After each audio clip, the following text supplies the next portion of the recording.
Chapter 4th.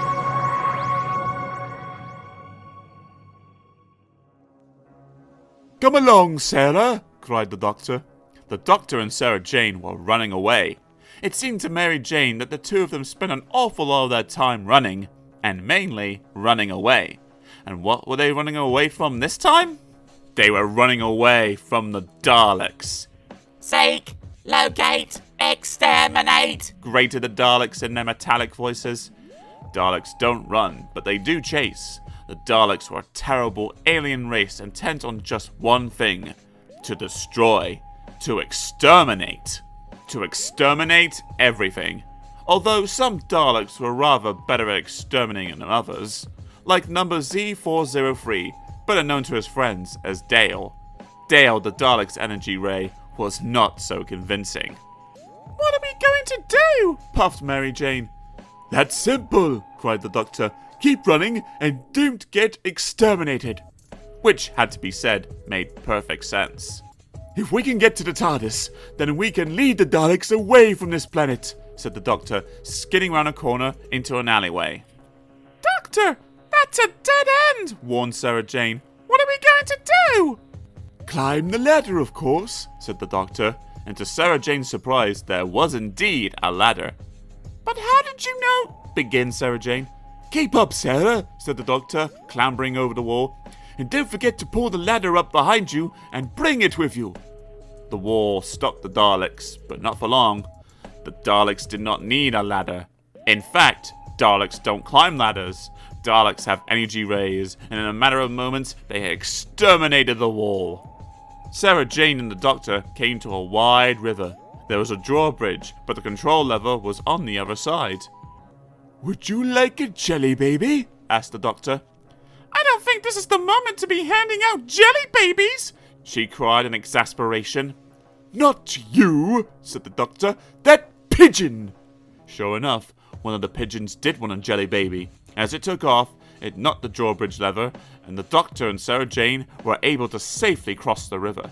With the drawbridge raised once again, they had escaped one lot of Daleks.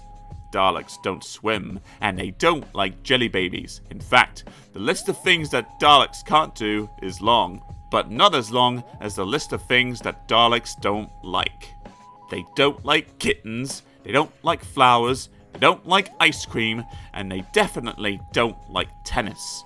There is only one thing Daleks like, and that is exterminating things. But the Doctor and Sarah Jane were now faced with more Daleks blocking the road ahead.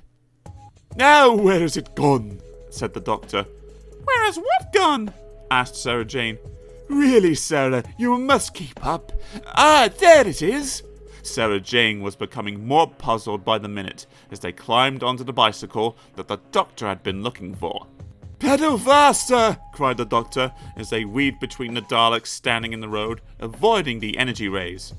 There was only one Dalek close enough to stop them. Luckily, it was Dale.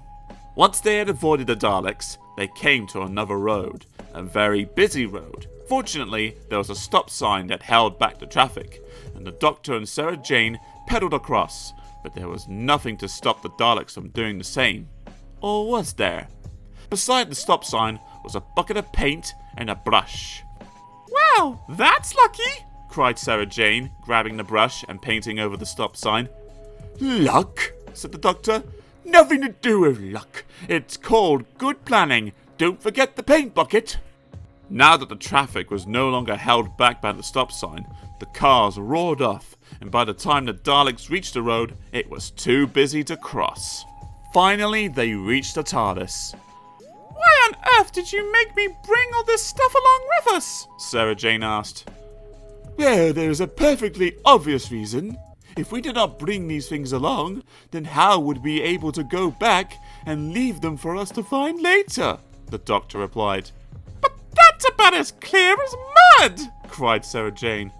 "I do have a time machine, and I am a Time Lord, so I can go back in time and practice. As we all know, practice makes perfect, and I never travel anywhere without a jelly baby."